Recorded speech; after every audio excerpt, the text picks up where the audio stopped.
相信荧幕前的每一个普通人都能真切地感受到，这2年全球经济的寒意不仅没有退去，反而越来越刺骨。整体的行情持续低迷，消费疲软不振。各位走在大街上，看看那些关门转让的店铺，问问身边做生意的朋友，大家都会叹着气告诉你，各行各业的生意实在太难做了。想要赚取安身立命的钱，真的是越来越难了。但与此同时，各位再去趟菜市场，去趟超市，就会发现一个极其诡异的现象：物价在悄然上涨，水电煤气在暗暗调价，你的收入增长停滞了，甚至面临降薪、裁员的风险。但你维持基本生存的成本却在节节攀升。市场的不确定性层层叠加，地缘局势的波动就像一颗颗定时炸弹，通胀的暗流在我们每一个人的脚底下汹涌澎湃，各行各业都迎来了新一轮残酷的深度调整与洗牌。在这样经济下行、前景扑朔迷离的大环境下，我看到太多的人感到迷茫、焦虑，甚至恐慌。大家每晚躺在床上，翻来覆去睡不着，心里都在盘算着，我手里那点辛辛苦苦攒下来的存款，到底该放哪里？我的资产该如何保全？往后几年，普通人的财富走向到底在哪里？此时此刻，我坐在这里，不想和各位谈论怎么做生意，也不谈论怎么赚取几百亿的财富。我想站在一个经历过无数商业周期和时代变局的过来人的角度，坦诚的、毫无保留的跟大家说一句大实话，一句可能极其刺耳，但却能保住你晚年尊严的大实话。2026年绝非资本家的寒冬，而会是实实在在的穷人灾难年。这将是普通人财富缩水最关键、最致命的一年。如果你现在还抱着守旧存钱的老路子，觉得把钱全部塞进银行，躺在那里睡大觉就是最安全的，那么我必须无情地戳破你的幻想。这条路已经走不通了，你只会被通胀悄悄地收割，被这个时代慢慢地连根拔起地抛下。接下来，我就以我这90多年的人生阅历、经商心得，跟大家好好的、深度的拆解一下当下的经济困局，扒开普通人财富流失的真正根源。同时，我也会把话讲透，在不久的将来，你到底该如何把你手里的一半存款置换出来，配置成哪几类真正能保命的硬核资产？只要你能耐下心来，听懂我接下来要说的每一个字，做好资产布局，提升自身的竞争力，你就能安稳度过这场经济寒冬，守住你家庭的财富和你晚年的底气。1年之后，你一定会无比庆幸自己此刻做出的理性选择。生意场上最核心的逻辑叫做风险管理，而守住家庭财富最核心的逻辑也是风险管理。我们首先来聊聊，为什么说单纯存钱这个看似最安全的动作，正在悄悄毁掉你的未来。当下整个全球的经济格局早已不再平稳，地缘冲突持续发酵，各国的货币政策频繁调整，印钞机日夜不停，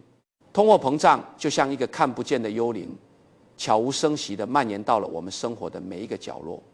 很多普通老百姓大半辈子都在埋头上班，辛苦打工，在单位里看领导的脸色，在客户面前赔笑脸。为了省下几块钱的菜钱，宁可多走2公里路，衣服破了补接着穿，1年到头舍不得下几次馆子。大家省吃俭用，把1分1毫抠下来存进银行，看着存折上的数字一点点变大，心里觉得踏实无比。你以为把钱安安稳稳地放在银行，就能守住这一辈子的辛苦积蓄，就能安稳地过日子，晚年无忧了。但朋友们，我想直白地告诉大家一个残酷的真相：你现在口袋里、银行卡里的现金，正在以肉眼看不见、感知不到的速度持续贬值。它正在日复一日、年复一年地被通货膨胀悄悄稀释成一堆毫无购买力的废纸。如果你还抱着老一辈那种传统的存钱防老的老旧观念不变，死守着银行存款不做任何资产规划，我敢断言，再过3年、5年、10年，你辛辛苦苦攒下的大半辈子存款，迟早会慢慢沦为购买力大打折扣的纸面数字。到最后，你可能连最基本的生活质量、最基础的养老看病保障都难以维系。很多人对财富贬值这4个字是没有直观感受的，他们总觉得李先生，您这是在危言耸听吧？我看现在物价涨幅也不大啊。再说了，银行每年还给我发利息呢，钱放在银行里绝对安全，我根本感受不到资产在缩水啊。好，既然大家觉得不直观，那我就给大家算一笔最实在、最通俗易懂的账。大家听完这笔账，瞬间就能惊出一身冷汗。我们假设当下常年的平均通货膨胀率维持在5%左右，这还只是一个极度保守的估计。如果算上真实的生活成本、医疗教育成本的隐性增长，这个数字只会更高。而现在呢，银行的1年期存款年利率可能仅仅只有1%，甚至更低。在这样一个低利率、高通胀的残酷环境下，你把手里的100元存进银行，放满整整1年时间，1年之后，你高高兴兴的去银行看账面，发现它变成了101元。你看着多赚来的那1元利息，心里美滋滋的觉得这钱赚得稳稳当当。但是你忽略了财富最核心的本质购买力，因为物价在全年上涨了5%，1年之后，你这看似变多的101元，它的实际购买力仅仅只相当于1年前的96元左右。这意味着什么？这意味着哪怕你这段时间你省吃俭用，1分钱都没有花，把钱静静地放在银行里一动不动，1年下来，你的真实资产已经无形中缩水了4%。更可怕的是什么？这种财富缩水从来都不是股票那种一夜之间断崖式的暴跌，它是一种日积月累、潜移默化的过程。它就像是温水煮青蛙，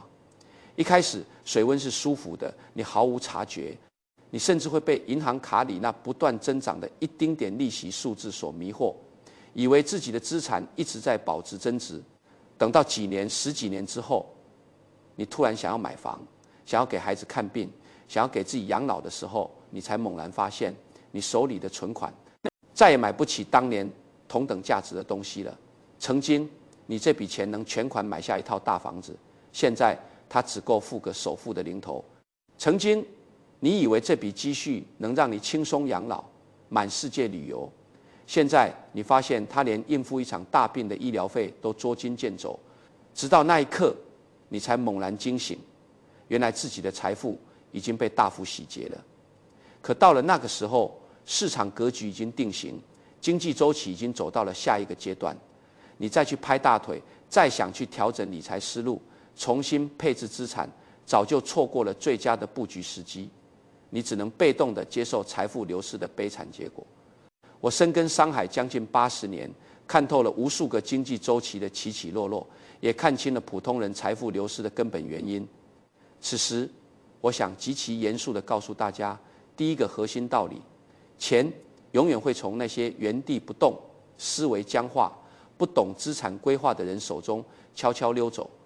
然后流向那些懂得顺应周期的人口袋里。把钱全部存进银行，安稳吃利息的思维，只适用于经济高速且平稳发展、通货膨胀极低、物价常年稳定的黄金年代。而现在，我们早就被时代硬生生地拖入了一个高通胀、低利率、市场动荡加剧的全新经济阶段。银行那点微薄的利息，远远跑不赢物价上涨的速度，更跑不赢货币贬值的速度。死守银行存款，本质上就是在眼睁睁看着自己半辈子的辛苦财富，被通胀这头猛兽一点点吞噬，慢慢蒸发。朋友们，快醒醒吧！不要再觉得安稳存钱就是保守稳妥了。在当下的经济环境里，原地不动就是最大的风险，拒绝改变就是对自己和家人未来最大的不负责任。说完了存钱的陷阱，接下来我要跟大家讲第二个至关重要的认知：资产错配远比你现在贫穷更可怕。很多人总觉得人与人之间的财富差距只取决于谁赚钱多，谁收入高，谁的工作更稳定。只要我每个月工资比别人多几千块，我就一定比他富有。但我可以负责任地告诉你，真正拉开普通人与富人、普通人与中产阶层差距的，从来都不只是表面上收入的高低，更核心、更致命的关键是资产配置的认知能力和长远的眼光。同样手握100万的积蓄，一个不懂理财、盲目跟风的人，会把这100万全部投入到那些正在持续贬值的垃圾资产当中。几年下来，本金看似没少，甚至账面上还波动了几下，但实际的购买力和变现能力可能直接缩水，只剩80万、50万，甚至被彻底套牢。而一个拥有正确资产配置思维的人，他懂得分散布局，懂得攻守兼备，他不仅能稳稳地抵御通货膨胀的侵蚀，还能在经济周期的波动中实现资产的稳步增值。越往后走，这2类人的财富差距就会拉得越大，直到形成不可逾越的阶层鸿沟。我们就拿大家最熟悉的股票投资来说，绝大多数的普通人没有专业的金融知识，没有深度的行业分析能力，他们炒股完全是靠跟风，靠小道消息，靠听别人说。他们看到某只股票短期内价格疯涨，身边的同事亲戚都在炫耀自己赚了钱，于是就头脑发热，按捺不住内心的贪婪，不顾一切地冲进去追高。他们买股票毫无逻辑，毫无底线，甚至盲目加杠杆。结果呢，往往就是在行情最狂热的最高点，成了高位接盘的牺牲品。等到市场风向一旦转变，主力资金撤退，股价断崖式暴跌，这时候他们又舍不得割肉止损，总幻想着能回本，结果被死死套牢。最后熬了几年，实在熬不住了，只能无奈忍痛血亏离场，半辈子的积蓄就这样在资本的游戏里灰飞烟灭。而真正懂投资、有大格局的人是怎么做的？他们从来不会被短期的涨跌所诱惑，他们会沉下心来，去深入研究企业的财务报表、基本面、行业未来的发展前景，以及宏观市场的趋势等核心因素。他们精选那些具备长期成长潜力的优质标的，买入之后根本不在乎短期的小幅波动。他们坚持长期持有，用时间去陪伴一家伟大的企业成长，穿越经济的牛熊周期，最终稳稳地收获企业利润增长带来的巨大财富红利。这就是我常说的，赚企业成长的钱，而不是去赚市场博弈的钱。我们再说说大家最热衷的房地产投资。过去的几十年，房地产迎来了史无前例的黄金发展时代，有太多的人靠着买房、炒房、加杠杆，实现了财富的跨越式增长。这也让无数的老百姓形成了一个根深蒂固的固化思维：买房就一定稳赚不赔。但朋友们，时代的列车早就转向了，过去的成功经验正在成为现在最致命的毒药。如今，房地产的调控政策持续收紧，人口红利正在发生根本性的改变，楼市早就彻底告别了闭着眼睛买都能涨的普涨时代。现在的房地产已经进入了极其严重的城市分化、地段分化格局。在一线核心城市、优质地段、医疗教育配套顶级的房产，可能还能勉强保持住保值避险的属性。但是对于那些大量的3、4线小城、偏远郊区、配套匮乏、根本没有年轻人口持续净流入支撑的房产来说，他们不仅再也没有任何升值的空间，反而面临着房价阴跌、有价无市、极难变现的巨大风险。如果你现在还看不清形势，还在盲目的跟风，甚至凑钱、借钱、加高杠杆去买房，把全家人的身家性命全部砸进那些劣质的资产里，你不仅守不住财富，还可能背上长达30年的沉重房贷压力，彻底陷入资产被套牢、现金流断裂的绝望困境中。我一直反复强调一个观点：资产配置从来都不是那些巨富阶层的专属特权，它是每一个普通人、每一个家庭在这个复杂残酷的社会里必须具备的基本生存技能。很多普通人在经济波动中损失惨重，真的不是因为他们赚钱能力差或者工作不够努力，而是因为他们极度缺乏最基础的财富认知和资产配置观念。他们习惯性的把所有的鸡蛋全部砸在一个篮子里，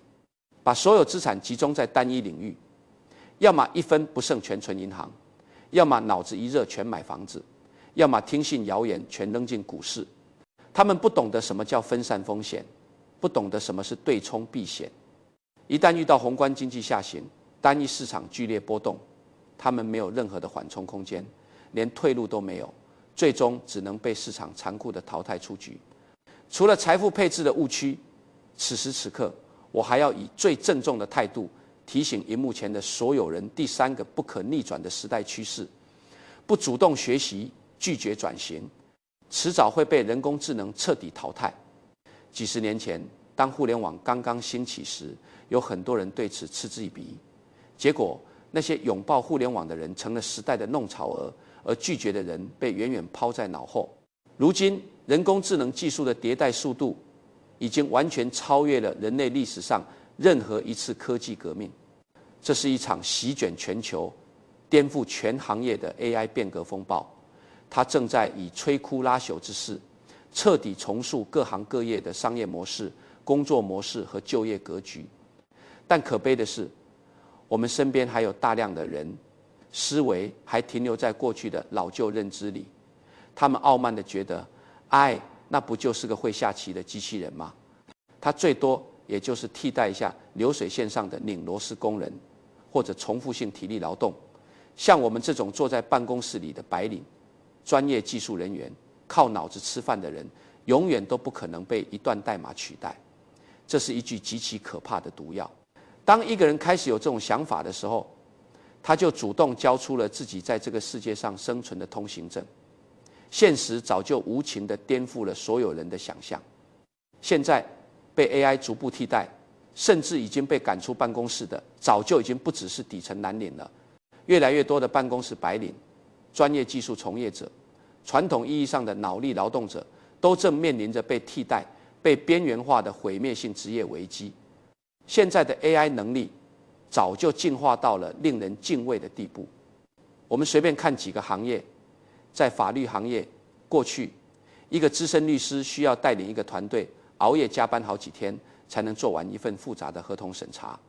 法条检索和过往案例分析。现在呢，顶级的 AI 智能法律工具只需短短几分钟，就能输出极其详尽严谨的分析报告。它的工作效率远超人工100倍，而且准确率丝毫不逊色于那些从业多年的专业律师。在医疗行业， AI 通过对全球海量医学影像数据的深度学习，能够在几秒钟内快速、精准地筛查出极其微小的病灶，诊断各种常见病。甚至在部分疑难杂症的预判和病理分析上， AI 的准确率已经超越了许多人类名医。在金融投资行业，以前需要一整个分析师团队盯盘做模型，现在 AI 依托庞大的大数据分析和深度机器学习算法，能够24小时不间断地实时捕捉全球市场动态，预判宏观行情走势，为投资决策提供极其精准、科学的数据支撑。其分析的广度、深度、效率和专业度，远远把传统的人工分析师甩在了身后，就更别提那些普通的白领工作了。你引以为傲的文案创作、平面设计、视频剪辑、数据表格整理、日常行政办公 ，AI 都能以极低的成本、极快的速度、极高的质量瞬间完成。我在很多年前，连很多年轻人都不知道人工智能是什么的时候，就布局投资了顶级的 AI 公司。为什么？因为我深知，这不是一个简单的工具，这是一次生产力的彻底解放。我在这里大胆预判，未来10年是 AI 全面普及、深度落地的黄金10年。在这个10年里，那些没有培养出第二专业技能、没有建立起核心不可替代性、固步自封、不愿学习新事物、拒绝拥抱 AI 变革的人，将会发现自己越来越难在这个社会上立足。你们的就业空间会被 AI 持续挤压，你们的收入会不断下滑，甚至面临直接被裁员、被淘汰的失业危机。但是，我们有必要对 AI 感到极度恐惧吗？有必要去抵触它、仇恨它抢走了我们的工作机会吗？完全没有必要。真正聪明的人不会去和历史的车轮螳臂当车，他们会选择主动拥抱 AI， 学习 AI， 学会如何与 AI 协同工作。他们把 AI 当成是提升自己工作效率、放大自己价值的超级助手，把繁琐的重复性工作交给机器，解放自己的时间去进行更深度的思考。创新与人际沟通 ，AI 从来不是你的竞争对手，它只是淘汰了那些拒绝使用 AI 的人。转型从来都不是一道可有可无的选择题，而是身处这个时代的每一个人的必答题。固步自封、安于现状、拒绝成长，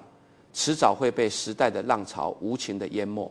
面对步步逼近的经济挑战和时代变局，我们普通人绝对不能坐以待毙，更不能心存侥幸，觉得顺其自然就好。记住我这句话：越是经济动荡、不确定性加剧的时候，你越要保持极度清醒的认知。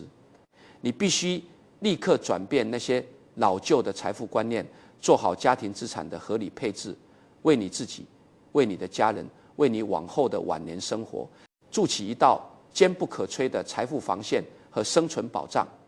在这里，我给所有普通人一个最中肯、最实用，甚至可以说能保命的建议：在年底之前，立刻审视你的资产组合，把你手里那一半还躺在银行里睡大觉的存款分批置换出来，配置成以下这3类优质硬资产，以及一项终身资产。只要你坚持长期持有，不盲目跟风操作，日后你一定会发自内心的感激自己做出的这个果断决定。第一道护城河，实体硬通货黄金与白银的避险底座。第一类你无论如何一定要配置的资产就是黄金。白银这类具备极强避险保值属性的实体硬通货，从古至今，人类历史经历了无数次政权更迭、经济崩溃，但有一条永远不变的财富铁律：乱世长金。经济越是动荡，各国法定货币越是超发贬值，全球地缘局势越是复杂危险，黄金和白银的避险保值属性就越会散发出耀眼的光芒。它们是人类历史上唯一能够跨越国界、穿越任何经济周期、不依赖于任何政府信用的最稳妥的安全资产。大家可以看看这几年的国际市场，国际黄金价格一路走高，不断刷新历史新高。这背后的本质逻辑是什么？这根本不是什么散户在炒作，而是全球顶级资本、各国政府对未来经济不确定性的深度恐惧与担忧，以及对黄金这种终极硬通货价值的绝对认可。你以为只有普通投资者在悄悄买金条吗？错了，全球各国的央行都在持续大手笔的疯狂增加国家的黄金储备，各个国家都在依靠黄金储备来抵御国际货币体系的波动，规避潜在的金融风险。就连我认识的那些顶级富豪圈层，他们早就把黄金纳入了家族核心资产配置体系中。绝大多数的顶尖富豪都会雷打不动地拿出总资产的10%到15%，用来长期配置实物黄金。他们买黄金根本不求短期内能投机倒把赚多少块钱，他们只求一点：当全球经济危机、货币大幅贬值来临时，能够牢牢守住家族的核心财富，不被清零，不大幅缩水。对于我们普通的平民百姓、中产家庭以及准备退休养老的人群来说，配置黄金白银不需要你去追求高风险的高收益，你的核心目的只有3个字：抗通胀、避风险、稳保值。具体怎么操作，大家可以选择3种最稳妥的方式来布局。1. 直接购买实物金条、银条，官方正规发行的投资纪念币，这是最简单、最直接、看得见、摸得着的方式。它的保值属性最纯粹、最稳定。唯一需要注意的是，你必须妥善存放，优先选择去银行租一个保险箱来保管，避免遗失。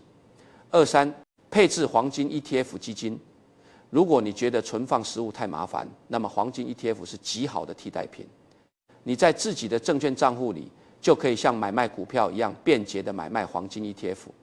它实时跟踪国际金价的走势，流动性极强，随时可以变现，完全不用操心储存和保管的安全问题，特别适合那些没有太多时间打理资产的上班族。4、5，适度布局黄金产业链的优质上市公司股票，比如那些拥有核心矿山资源的开采、加工、销售龙头企业。这类资产既能让你享受到国际金价上涨带来的溢价收益，还能分享企业每年经营赚钱后的分红回报。只是这种方式相对风险偏高，需要你对行业基本面有简单的了解，切忌盲目追高。6，我的具体建议是，普通家庭可以把家庭总资产的10%到15%坚决配置到黄金这类保值资产中，作为家庭财富最后的安全垫。无论未来经济形势如何波谲云诡，无论手里的纸币如何贬值，黄金、白银的硬通货属性都能保证你的核心财富底盘不被大幅侵蚀。第二道护城河，抗周期赛道、能源、粮食、AI 的长期布局。第二类值得你重点布局，甚至可以定投的资产，就是未来10年全球的3大抗周期刚需赛道：能源、粮食、人工智能。AI 纵观未来10年的全球经济发展趋势和人类社会的底层刚需，这3个领域是最抗跌、最具有长期成长爆发力、最不怕经济周期波动的核心板块，也是我们普通人唯一可以放心长期布局的优质财富赛道。首先说能源，能源是现代人类社会运转的绝对底层基石，不管是高科技的工业生产，还是你我每天的日常居家生活，都离不开庞大的能源支撑。如今，传统的化石能源供需格局正在被重塑，而可再生能源正迎来爆发增长。太阳能、风能、储能电池、光伏等新能源技术在不断突破，发电成本在大幅下降，整个能源产业正迎来一波结构性红利周期，长期的投资价值极其凸显。其次说粮食，民以食为天，粮食是全人类生存的第一绝对刚需，它是永远不可能被市场淘汰的板块。大家回顾一下近些年，全球极端气候频繁爆发，旱灾、洪涝、台风等自然灾害频繁地冲击着全球的农业生产，再加上地缘政治冲突不断，多个粮食出口国纷纷出台了严厉的出口限制政策，这进一步加剧了全球粮食供应紧张的危险格局。现在各个国家都把粮食安全提到了国家战略的首位，从粮食种植、生产、加工到仓储物流，这整条产业链的抗风险能力极强，具备极高的穿越牛熊周期的长期投资价值。最后说 AI 人工智能，正如我前面所言， AI 是未来引领全球科技变革的核心引擎。从工业自动化、智慧制造到医疗辅助、金融服务， AI 的应用场景正在全面渗透进各行各业。掌握核心技术的 AI 相关产业链企业，必将迎来持续多年的高速增长。但是，我在这里必须严重警告大家，对于我们绝大多数没有专业金融背景、没有强大投研能力的普通投资者来说，千万不要盲目去重仓单一的一只股票。买单一公司的股票风险极高，一旦这家企业出现经营战略失误，你很容易遭遇大额的亏损。所以我强烈建议大家选择这3大赛道对应的行业 ETF 基金进行布局。ETF 基金的本质就是跟踪某个行业的指数，它一网打尽了该行业里最优秀的多家龙头企业，它天然具备分散单一公司风险、流动性极强、交易成本低廉的巨大优势。你不用费心费力去挑选个股，只要买入 ETF， 就能一键布局整个优质赛道，稳稳地分享整个行业长期增长带来的时代红利。大家可以合理配置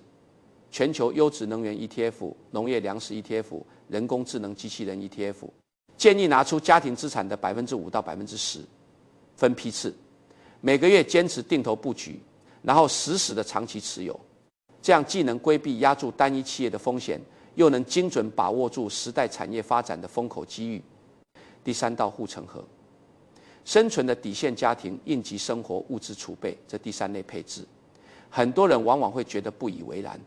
但它却是在极端情况下最至关重要。能救命的配置，提前做好家庭应急生活物资的实体储备。大家静下心来回顾一下这几年全球发生的各种突发事件，强烈地震、超强台风、极端寒潮导致的大面积停电，以及大家都经历过的突发卫生事件引发的物资抢购潮，这些情况随时都有可能真实的发生在我们身边。